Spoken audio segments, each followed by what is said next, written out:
Hello, welcome to War Gamer. I'm your host, Rob. Welcome to Stream Street Day 221? Yeah, 221. And I'm joined by Snooker Pete and Adam Cavallari. Hello, gents. How are you both? Hey, guys. Hey, how's it going? Oh, good. How are you? Adam, thanks for just jumping on. I appreciate that. Pete, how are you? You well? I'm well. Yeah, good. I don't want to hear Adam's opinion, so let's just keep moving. Yeah, let's go. On what?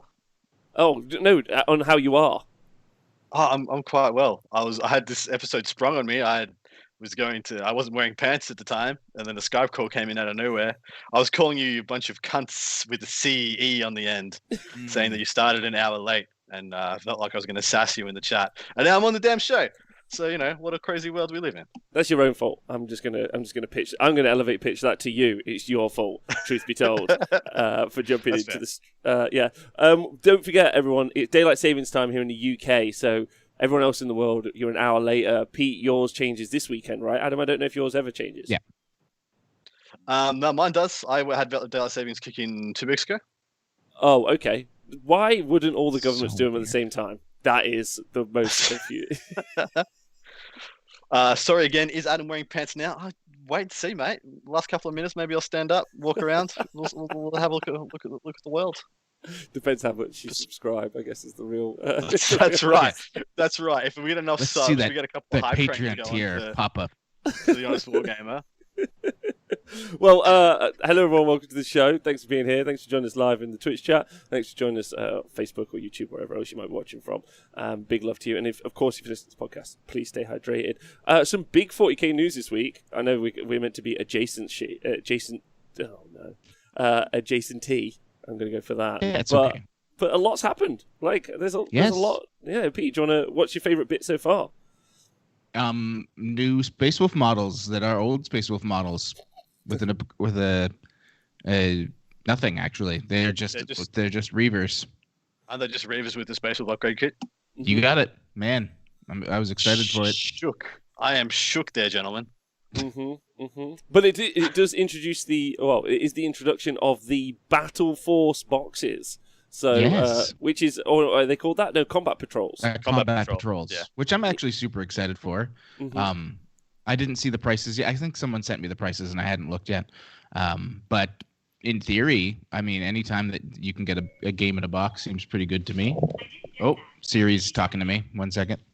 You didn't get it, mate. Sort your shit out.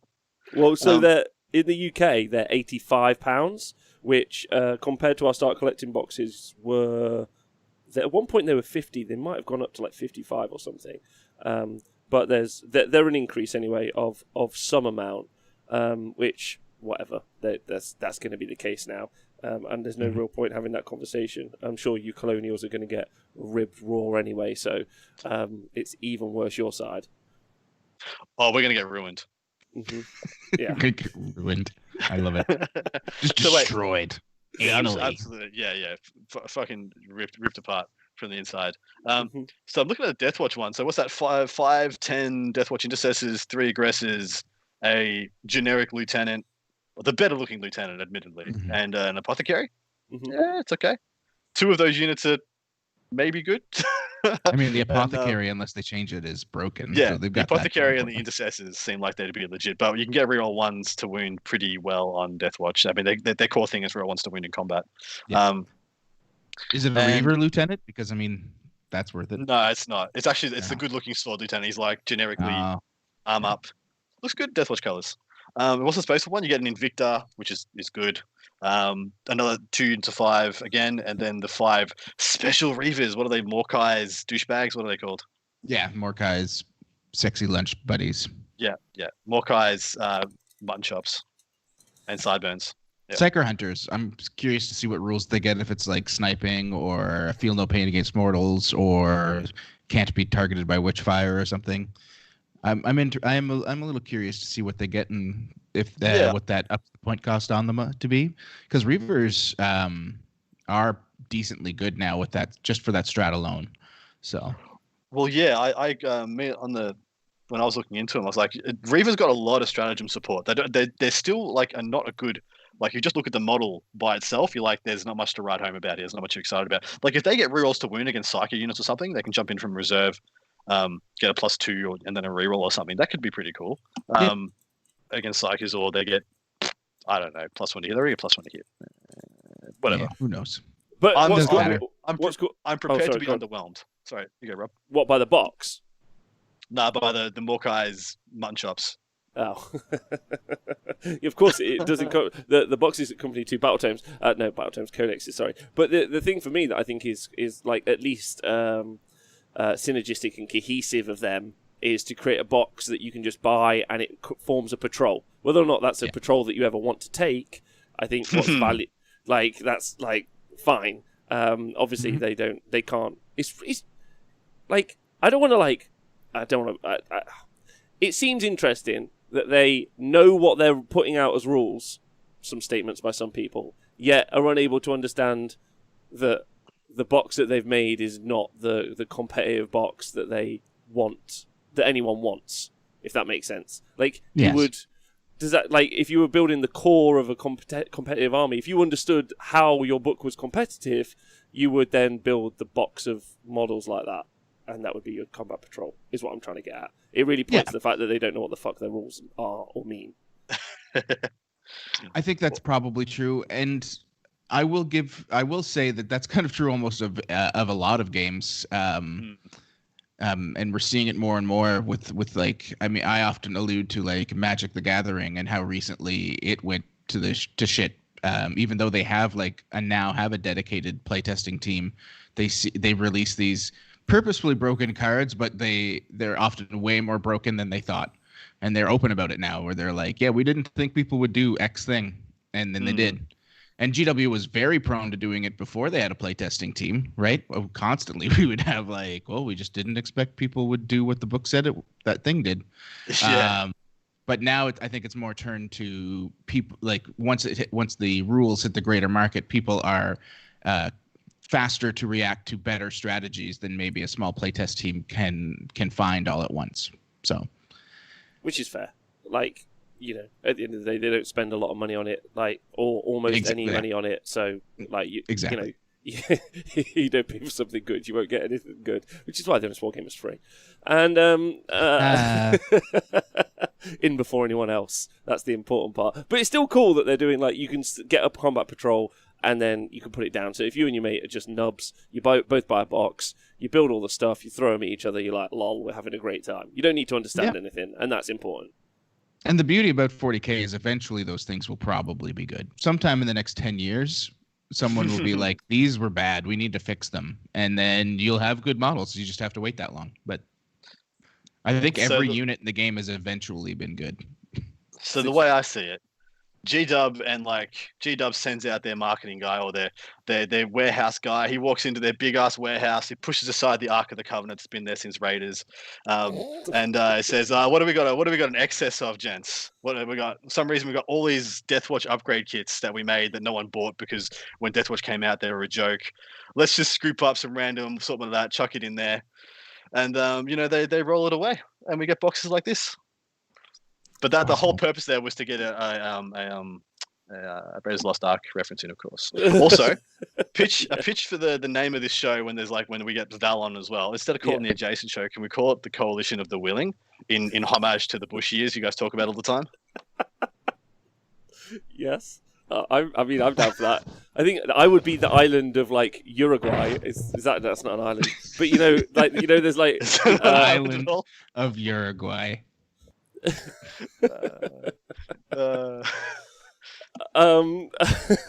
Was it Uruguay that won a naval battle using cheese? Was it them? Hardened cheese, I think so. Anyway, continue. One of the island nations sent for the Iraq War, didn't they send like 400 monkeys or something? I mean, it's quite possible. Like, there's a hilarious list of things. I wouldn't be surprised if it was just the United States had done that during the Iraq War. More than likely. A question from Stephen AOS in the chat. Thinking of doing a bit of 40K, got some NIDs and their codex. What other books do I need to pick up? I mean, none. You can just go on Wahapedia.com and it's all there for free. So the answer would be none. if you don't want to get the books. But if you do want to get the books, I'm going to leave that to Pete and Adam. You guys probably You better. need Blood of Ball temporarily until Tyranids get their own codex, because that gives you some stuff. If you want to run them competitively, Tyranids are in a bad place right now. They have a couple lists. If you're just like getting into it, trying to learn the game, then Blood of Ball, the Tyranid Codex, the actual codex, you should be fine. You'll have everything you actually need to play the game. And yeah, and then if you want to dabble into Gene Stealer cults for some allies, that's always a thing. I'd say it depends how patient you want to be. I think in all likelihood, if at this point, now that you've bought the codex, I'd probably hold fire on buying anything else. Maybe buy some more models if you want to buy some more models, but I'd hold fire on buying any more rules until we find out what the next wave of releases are going to be in probably late December or January, because we got like 4 codexes coming out in the next 3 months. And then we're probably going to have another 4 codexes coming out in January, February. So, and it's in all likelihood, they're hopefully going to give some Xenos love. Yeah. So I've definitely heard orcs on the scuttlebutt that they were supposed to come out already, but that they'll now be first quarter 2020. So 2021. Hell yeah. So, so I'd hold fire for at least I'd hold fire till I don't know, Christmas. If it hasn't happened by Christmas, buy yourself Blood of Ball for Christmas. Yeah. Okay. My question to you both is: there's going to be a Deathwatch Codex, and of course, Space Wolf Codex, more power armor. Yay! Are either of those two exciting? Either of you two excited about either of those 2 books? I'm gonna buy Deathwatch. I do own some Deathwatch, like a good amount of Deathwatch that I've like upgraded with the sprues and everything else, and customized. So I'll probably buy that because Deathwatch are always fun to me. The new like little battle forces that they can have, their little kill teams, intrigue me because you can do some pretty crazy things already with them. I'll have to see what the codex does, if it adds any more synergy to that, because like they're definitely an army that can easily become broken, and you can do a lot with them. So I'll get Deathwatch for sure. Space Wolves, I love Space Wolves from a like my history in the game perspective, but I probably won't buy them because I've just got too much on the go. I'm interested to see if they so Space Wolves have been. When was the last time you think Space Wolves were actually good, Peter? Was it 5th? It was 5th edition. It was 5th edition, wasn't it? When they were Wolfstar. Sorry, yeah, Wolfstar, but that was also like a combination of things. But yeah, well, yeah, mostly 5th.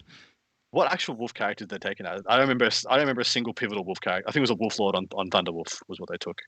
Yeah. And then maybe they took a Rune Priest to do Tempest or whatever it was to cloak everybody. Rune Priest or Wolf Priest, actually. Yeah. Now that I remember, yeah. But it was like more of like a Dark Angel army or some other that had a lot of Fenrisian wolves in it. So technically, the last time I could think of a true like primary Space Wolf army that was scary was 5th edition. Yeah, was the Razorback Rush with the what are the troops that aren't the Bloodclaws? Grey Hunters. Grey Hunters, yeah, those dudes, because they could take a melee weapon and still have a bolter. But I'd be really happy to see Space Wolves like really elevated. But I don't want to see it elevated through their characters, because characters seem to be the only thing they're pushing for Space Wolves. Oh, what's good in the Space Wolves list? Ragnar and the bonkers ass crap you can do with characters. There isn't a single like actually good unit you'd lose your mind over. Maybe that's Thunderwolf Cab now that they got some buffs.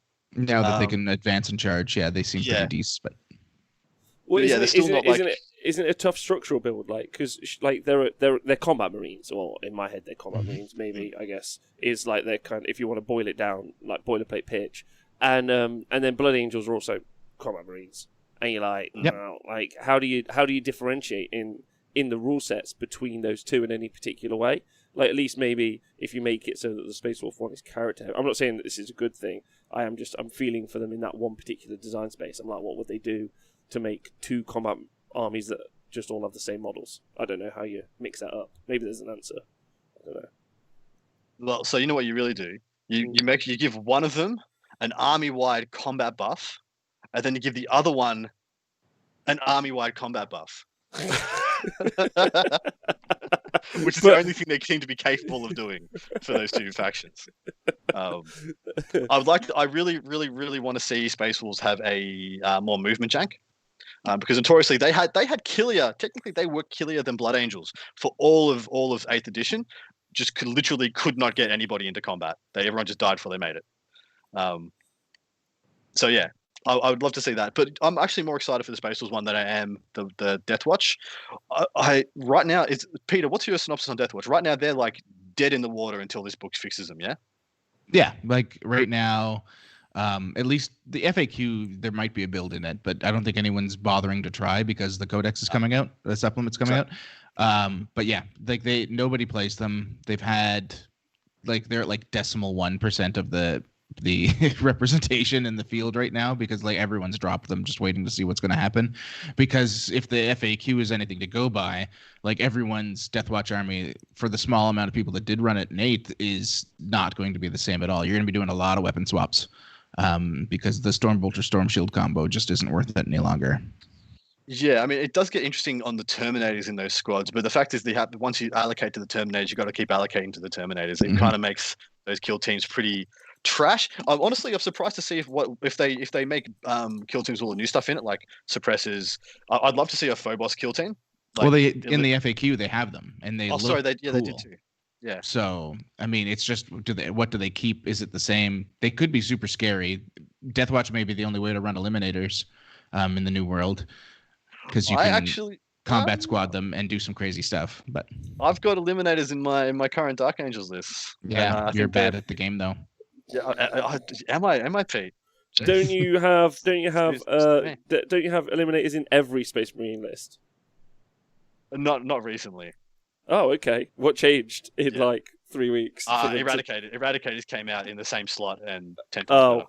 That's what. And Eliminators lost the ability to shoot through walls and a number of other things that made them was good. One of the dumbest things you'd ever try to actually imagine them doing. Sometimes you make a mistake as a competitive player and try to imagine what's happening on the actual battlefield. And Eradicators shooting around corners and shit. What was that really awful movie that came out? Great movie. No, it wasn't Taken. It's great. Schitt's Creek. It's that one. There was one with Angelina Jolie in it, and the whole premise of the movie was teaching this douchebag isn't that called Taken? To shoot around corners and stuff. Is it called Taken? It's not called Taken. Pretty sure it's not called Taken. I thought it was called Taken. It's about assassins. It's called. I was so sure then. Gone with the Wind. Gone with the Wind. So here's an adjacent question for you guys. When you guys were growing up on network television, what were the 2 or 3 movies that were on every other weekend on Friday night? Wanted, yeah. What was yours, Rob? Wanted is the movie with. Wanted is the name of the movie. Yeah, absolutely. Okay, probably the Oliver. If you've seen Oliver, the film with Fagin. Yep. The musical. No idea what this is. Oh, okay. The musical with Fagin. The Dickens. Yeah. The Dickens story. Yeah. Okay. Yeah. They normally played that just so the working class would truly understand their place. He's consistently Man, on that's the the BBC. problem with Canada. That's why. Mine was what's that one with the chick who wakes up and she realizes she's an assassin? It's the mum of Beetlejuice. No, not the mum of Beetlejuice. That's the mum of Home Alone.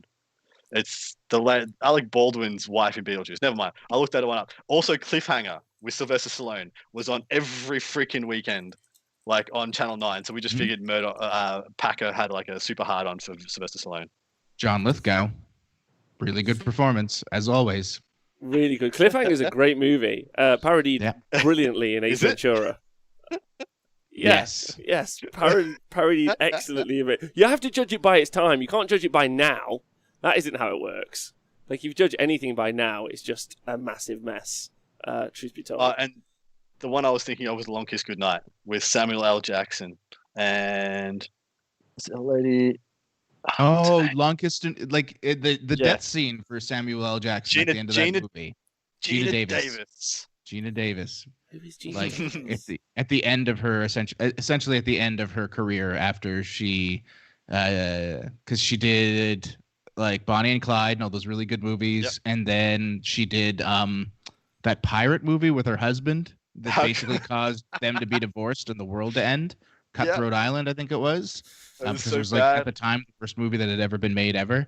And then Long Kiss Goodnight. Samuel L. Jackson, just as he started being in every movie ever made from that Now, point how forward. does that Go on. that Cutthroat Island one? How does that measure up to Waterworld? Because I feel like they're in the same universe.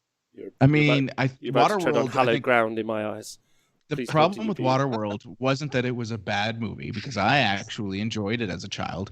It was that they spent $1 trillion Yeah. and it didn't look like they did, other than that whale scene that they cut most of. Well, So how do you feel they- about the fact that they made all the money back on VHS sales and they made buckets of money because it became a cult masterpiece?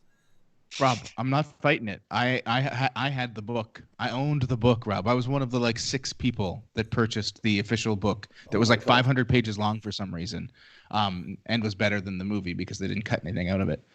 But yeah, I loved that movie. I could quote it. Please go. Yeah, so the issue was they took the premise of Mad Max, which the whole premise of Mad Max was they made it on the smell of an oily rag and some bad farts, and literally it was actually close to where I live, where I grew up, about 10 k's where from I grew up. They filmed the first Mad Max. Mhm.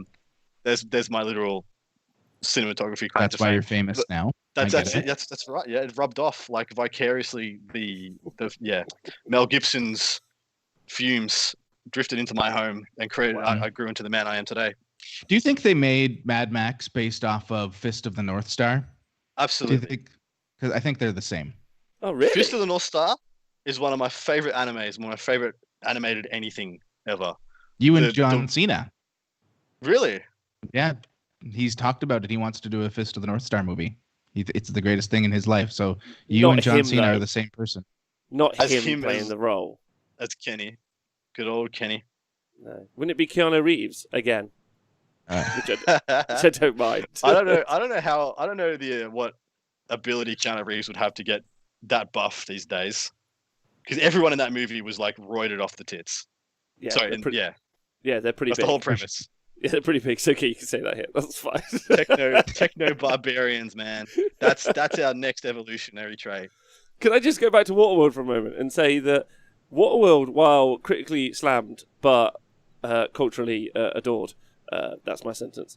While that was occurring, the most important step ever happened next. Not to be beat down. He then went on to make a absolutely classic, undoubtedly brilliant movie in The Postman, which, if we go to current times, not to get too on the nose, but it was about the destruction of kind of the world, post-apocalypse, and then the mail service was a key part for bringing society back together, which is important with them destroying the mail service in America. It's just the postman ride, and I love that. I love that movie. I just want to point that out there. No one else probably likes it, but I like Tom that. Petty, also in The Postman, from The Heartbreakers. He is, yeah. R.I.P. Yeah. Oh, sad face. Yeah. Am I right in taking that Waterworld is your favorite? Is Waterworld your favorite film of all time, Rob? Oh no, it's The Matrix. First one, yeah. I'll throw up right now if you say the second or the third one. They're all part of a beautiful trilogy. I'm just gonna. You should say it. I just want to see him throw up on camera. I love the second and third movie because I think if you went into the second and third movie hoping to get something out of the first movie poses a question quite nicely about reality, and then the second and third one kind of tries to answer that. It's got a beautiful internal philosophy and allegory to it. If you look at it, but if you're only top level in it, it's just got loads of fucking cool guns. So I was always a big fan. I feel like the second one, they really overestimated the intelligence of their audience. Agreed. And were also smelling their own farts profusely through the writing of it. And part three, they were like, wow, actually, the audience is fucking stupid. Let's just give them a big battle scene. And You don't think in the first one, the scene where they're on the leather couches and they're explaining what humanity is, you don't think that is just you were okay with that in the first one? You think that they went too far in number 2 and 3? No, first one was fine. First one was a lot of stage setting, a lot of concept building, and a lot of almost awareness raising of the the kind of plugged in society we were building at the time. The second one was let's see. They literally went down as deep into the rabbit hole as they could get away with. The producers would let them, and Yeah, it showed because there was a lot of backlash. People were just like, they just didn't really get the concept anymore. They didn't understand where it was going with and why it was going that direction. Especially, well, firstly, the dialogue written for was it the architect, the Yeah. Colonel Sanders. Why they used Colonel Sanders as the model for that guy, I will never know. But it turns out Colonel Sanders is the architect of all because he's a slaver, like he's a slave architect, a slaver archetype. Like he's meant to be like a southern like cotton farming lord or whatever it is. Like he's meant to like subjugate as like rote. It's like culturally identificating to that like role. That's why. If you go and look at the dialogue for him, yeah, I was sitting there and I understood what the premise was, but I still had trouble following the dialogue initially. I had to watch it 2 or 3 times, and then like, okay, cool, I understand all the words he said then. Even though when he first said it, I pretty much got the premise. But the fact is, a lot of dumb people in this world who would just be turned off by the fact that they can't understand something they've paid money to see. But that shouldn't stop you. Like, but the population we coexist with, Rob. Surely you can't say that. They're my favorite people. They all play Kill Team and they're the best. Yeah. So Peter, what was? He's gone. He's gone. What's your favorite movie, Adam? I have 2. Okay. A bit of a cop out. Children of Men. Oh, great with Clive Owen with it because it's one of the best scenes I've ever seen. Do you know that last scene where he starts in a freaking bus and he goes all the way into a building past hundreds of people, a huge battle's going on. It's all done in one shot. And as soon as I realized that, I lost my freaking mind, and that became one of the best films I've ever seen. First, also because it's amazingly cast, amazingly acted, and it's a fantastic story. The second one's V for Vendetta. That's my number 2. Because that was one of the... Really? Yeah. Oh, Robbie. Yeah. No, V for Vendetta was one of the first graphic novels I ever bought and fell in love with. And yeah, I really, really, really enjoyed it. So on top of that, I love everything about it. I think it's fantastic, fantastically cast. Like Natalie Portman and Hugo Weaving gives such a fantastic performance. On top of that, all the bad guys are freaking superb, like just superb. They are really good. They're like particularly good. Pete, we got some guests. Yeah, my daughter woke up as part of this whole time change thing. This is now like usually when we'd be finishing up, so she's awake. Hiya. If you need to go, that's super okay. But like, if she wants to hang, that's also great. Big fan. We'll see what she does. If she gets a little too fussy about something, we'll take off. She's just turning 3, so she's 50-50 on how she reacts to situations. I like that you can't. I like that you can't predict it. What about the Forge World book? So the Forge World book also got announced, and a lot of stuff got legended. Have you got any sad things? Or a lot. What are your thoughts on that, Pete? I don't care about legended stuff. Whatever. Get out of here. You sucked anyway. But there's definitely some stuff that I'm worried about because we saw like the Deathcore Krieg ability, and that doesn't look very good at all for Guard. Especially tanks, because they said it acts as if it's on its last wound, so they're all going to be hitting on 6+. What? But I mean, I guess veterans will be really good if they can take them. If they're allowed to take veterans, then plasma vets and multi-melter vets getting an extra shot when they die is not terrible. But I think everything else is garbage. I don't know. Most of the stuff they got legended, it didn't surprise me. It didn't have a model, or it hasn't had a model in like a billion years. Mm-hmm. My favorite chapter master still exists, Tyberos the Red Wake. So I'm happy for that. Is he new? Like fairly new? Well, the model is like 15, 20 years old, if that, maybe longer. But because it was Badab War, it came out. They just never fleshed out the rest of the models for that whole thing. Who's the Forge World like Space Marine captain that was to do with Dawn of War? I assume that's still there. Gabriel Angelos, he's still there. Yeah. What's his big potato head? Yeah, is it Mickey Rourke? I think that's who they modeled him after, but they whoever sculpted him made his head like a perfect egg with like a flat top, and it's ugly as sin, and it's part of the model. It's not like you can't head swap it without doing a whole lot of cutting, and I hate it because I own the model and I really wanted to head swap him, but it's just like I don't want to accidentally ruin it. I'm so mad. Why? You knew what it looked like, Pete. Why did you buy the model? Because I got it at a discount. Okay, that's fair. It's a pretty model. It's a pretty model-ish. Do you not think? He's got one of the best Thunderhammers ever been made, but that's pretty much where it stops. Okay. Wow. That's Well, for me. but the sad bit for me, we'll talk about what's in there in a minute and also what's gone.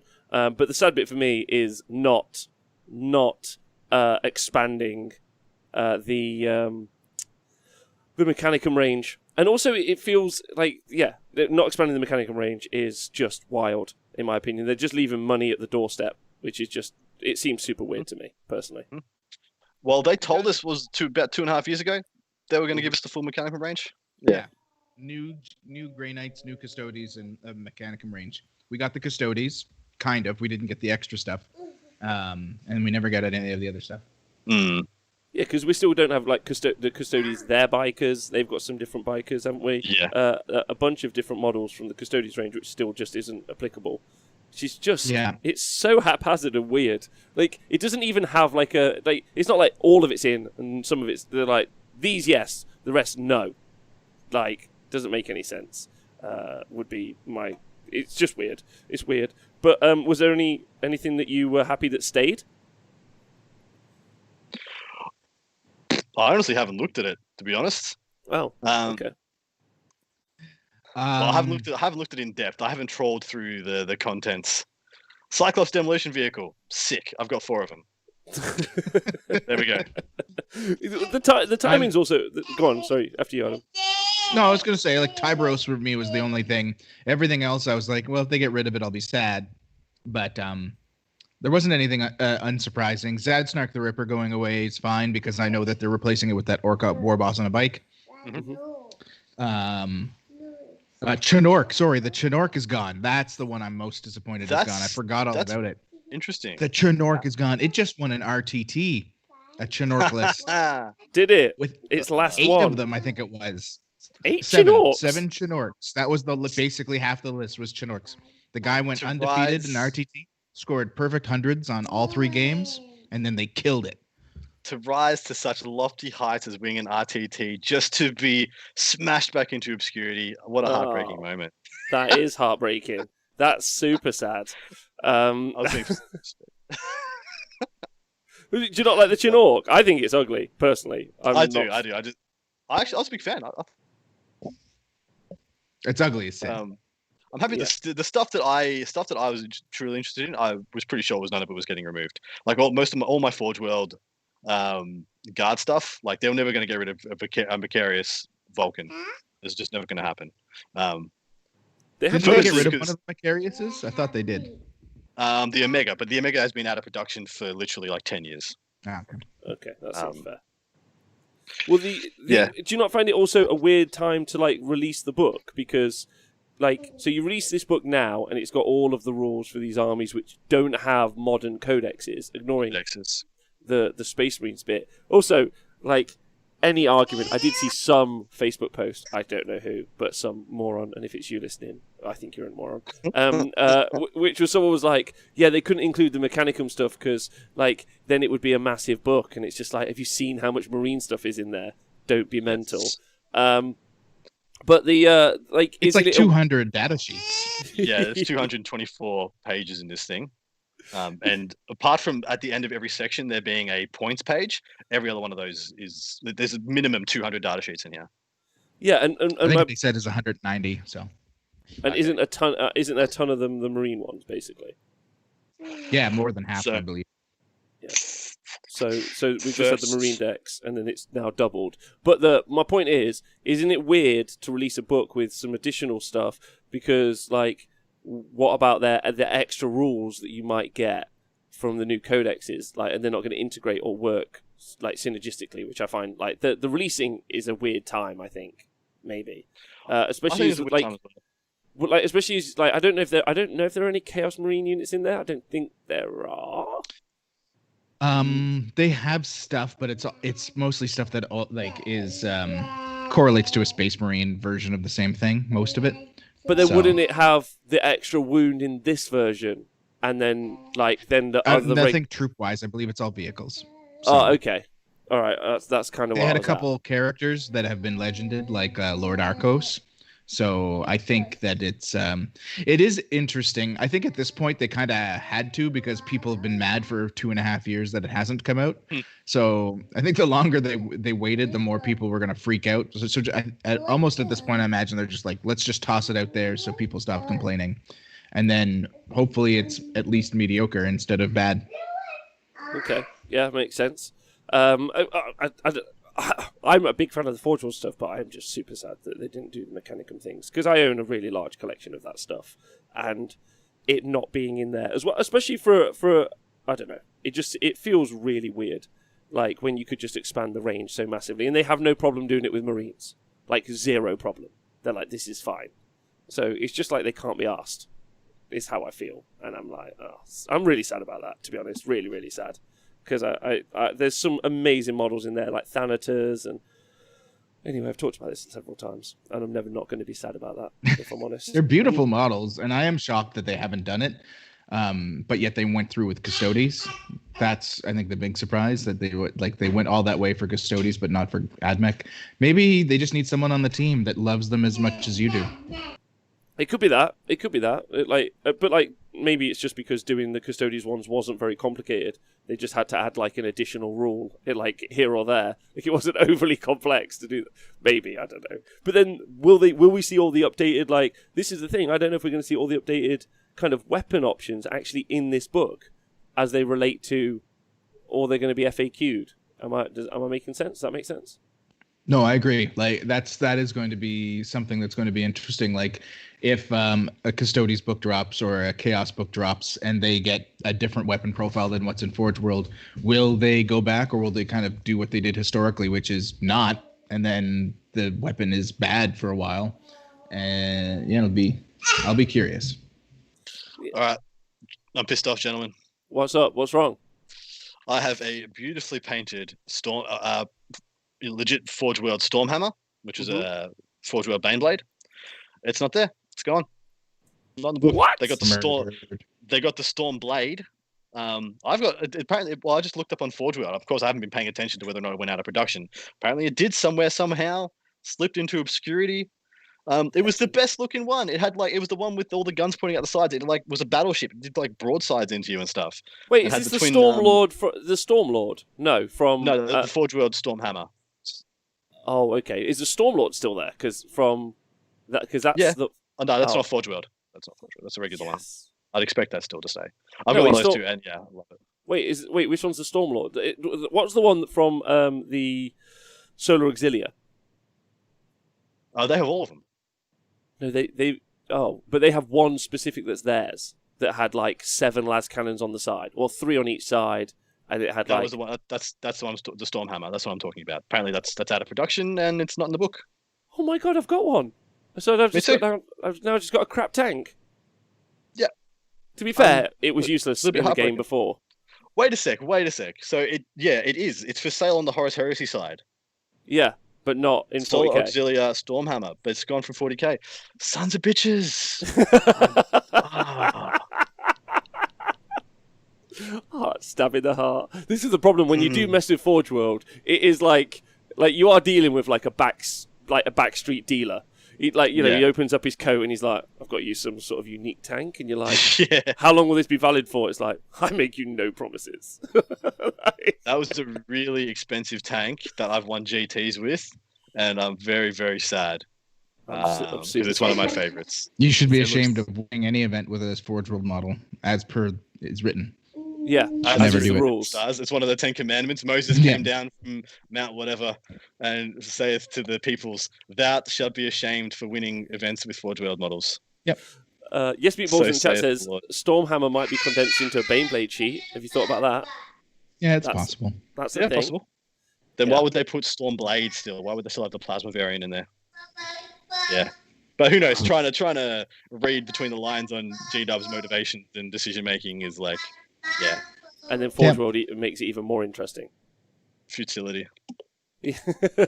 Well, I'm pissed off. So my next question is to you both about the release schedule, because two codexes a month That's a lot to digest. I guess maybe if they're useless and not really that detailed, it won't be a big deal. But are you concerned like that's going to be a lot of information? Like the meta, not that there's many tournaments anyway, so like it's a different kind of conversation. But the pace and the speed, do you worry about adaptability or like taking stuff in? Of course, we're still waiting for the Marine and Necron FAQs because they're now on a 4-week schedule. So you'll be in this really weird position where 2 codexes will come out. You might not have the FAQ for those last 2 codexes, and 2 new codexes will come out. Like, so you'll be in this kind of like fugue state of rules all the time. Pete, what are you thinking? And it's going to be fine, or? I think it'll be fine. We've been through it already to some degree in the past, particularly with Psychic Awakening when it was being released. So it's not like it's old news, because they were putting out like a Psychic Awakening every 2 weeks at one point. So, and like when events start back up, I think it's gonna be fine either way. If we're stuck in this until this next summer, which is kind of what everyone's kind of predicting, then it doesn't matter. We're gonna have most of the codexes out, or at least half of them out by the time we're able to do anything interesting anyway. And if we somehow manage to go full bore before then, the meta reacts really quickly, like super quickly. How fast does she think? How fast does she think it reacts? That's the question. She is very mad that Bronx woke up my dog. She's yelling at him to go back to sleep, and it's super cute. Definitely how that works. That works. Dogs respond to that. Oh, you're yelling at me. Sleep time. Adam, what are your thoughts? I suppose I'm a bit more on the pessimistic side. I will be Peter's foil in this case. I think this is going to be an absolute clusterfuck for 6 months, and I suppose this is the perfect time for them to do it. If they want to smash out and push out 80% of the codexes in the first 6 months of the edition of being awake, essentially, I'm all for it. I would much rather that than what happened last edition, where you got an early codex, you were Grey Knights, and you got the first codex, and every other one that came out was minimum twice as good as yours. But sorry, mate, you got 3 years until your next one. And you're just going to have to ride it out. Too bad, so sad. I'd much rather them crap out all the codexes really early and then give us 2 years of stability with the rule set where they can just tweak and push the models out, push some new, really focus on getting the balance right. I'd much rather that and have 6 months of a shitfest than the trickle we had last edition. But I suppose I'm still worried. Like what you pointed out, the scenario you pointed out is actually a really bad one, where you have two codexes come out that could have really imbalanced elements, and then you have another 2 codexes come out that could have also imbalanced elements, especially in conjunction with one of those through allies and other things like that, and then just have those essentially go possibly 8 weeks before either sides or both sides of that equation are taken care of. Well, I think the interesting part of that conversation is whether, like, obviously with events not really being a big deal, but like because someone in the chat saying if it's like 20 plus codexes, it will take about a year to like get them all out even at 2 a month. I guess the real question is like, what do they do? Because they've never done this. What do they do when they get to the end? Because last time they just did more books via Psychic Awakening, and then they ended the edition. So do you think it will just be the same thing? Like what do you do if you put all the books out? Like, I'm actually genuinely interested in that. Spend 18 months upgrading kits.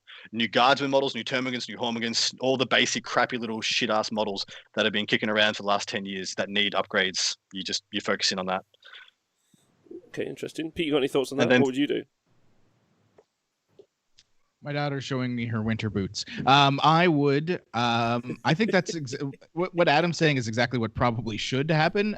I imagine we'll see campaign books, the return of formations, basically whatever they can do to keep interest, despite what it will do to my brain. Okay. All right. Yeah. I guess. I guess also the meta can't be stable and people can't work stuff out, and it's constant news and cycle if they just do nothing but release things all the time, which is probably going to be their focus in the future, right? They're not really focused on stability. They're just focused on the next click, the next purchase. Yep. They're like perfect content creators. They're just like, we have infinite content all of the time, which I guess is kind of their process. And I feel that that's definitely going to be the case, personally. But the biggest news of the week, and the most important news, is that on the 27th, which is today, Battlescribe will be updating. They have announced today will be the day.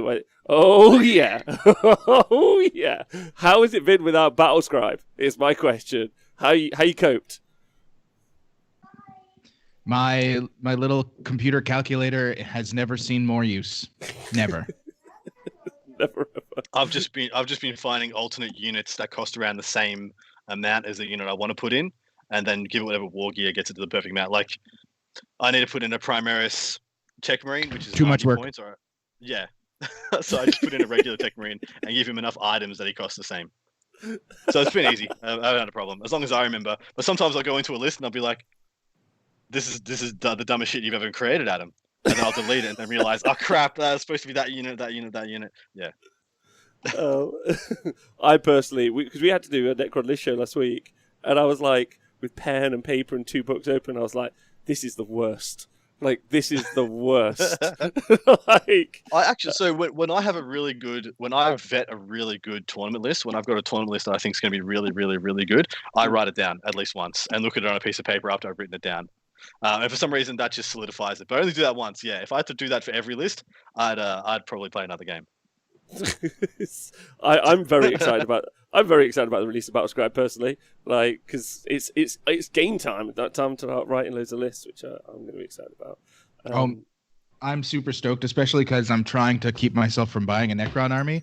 Because in case you didn't know, this last weekend I drove 5 hours to get a Space Marine Codex at the closest store that's available to me. And they were sold out by the time I got there. They weren't when I called them. They were by the time I drove there. So a little disappointing to drive 5 hours for a codex and not get one. But I did get the new data cards, so everything's fine with the world. And a multi-delta attack bike. You didn't. So your lad, whoever is your FLGS, he won't put aside a book for you when he knows you're driving 5 hours? Well, he's not my FLGS because he's 5 hours away. So when I called and said I was going to come down, they were like, "Well, we'll try to keep you a copy, but they're really popular." And I said, "Cool, that's fine." It's not like I'm a regular there due to the 5-hour drive. Yeah, it'd be like me driving to Scotland. I'm like, can't wait to go to Scotland and pick up my battle tome. Like, so I wasn't mad at them at all. I was disappointed when it was gone, but they did have a Necron Codex, and it was like one of the not limited edition, but like the one between regular and limited. So I bought that. Oh, so. Is there a third option? I did not know. I didn't know there was a third option. Don't they do that? Maybe now they don't, but because don't they have like the super limited edition of a books where they only make like 100 of them? Then they have the one that just is like a full art cover, and then they have the regular. I haven't seen them do that in a while. Actually. Jeez, when's the last time I noticed that? Well, this one had a full art cover. Maybe I think you just got the limited edition one. Yeah, I think it's got the limited edition one. And I'm actually really weird they had limited edition one on the shelf because I thought those were pre-order only. Maybe they didn't. I'm so confused. Pete, did you even get the book? Like, if you tried using the code, did you get a knockoff copy? No, he sold you like a printed out cover around like a Psychic Awakening book or something. It's Northern Alberta. It's quite possible. And to be fair, like, it's probably as accurately printed as the other, because there's still no update on what rules are right in the Marine book, right? There's no, not yet. Soon though. I've been told soon. Oh man, almost at a month. Oh, okay, perfect. I'm excited for that. All right, well, we should head for today because the internet has struggled the whole show, and it's triggering me a lot. Thanks to Arepa for subscribing, by the way, and everyone who's subscribed today. Have you guys got any final thoughts before we head out for the day? I've got nothing to say. I'm good. Okay, good. It's been another glorious day for the Coalition of the Willing, and thanks to all who joined us. I think we should rename it that. We should rename it that. God damn, Adam. No, Adjacent Show has Val on instead of me. When I'm on with Val and Peter, maybe it's the Coalition, because then it's like there's so many nations represented. 3. And not a single American, which is ironic stuff. I love it. 3 nations. 3 nations. Yeah, so many. We should just have a random fifth person on. Yeah, that works. Anyway, it's been a pleasure. Sorry, everyone, about the internet today. It sucked. You guys have been great, and I can't thank Pete Pete enough. Adam, thank you for just jumping on like last minute and just being a babe. You're an angel. Thank you.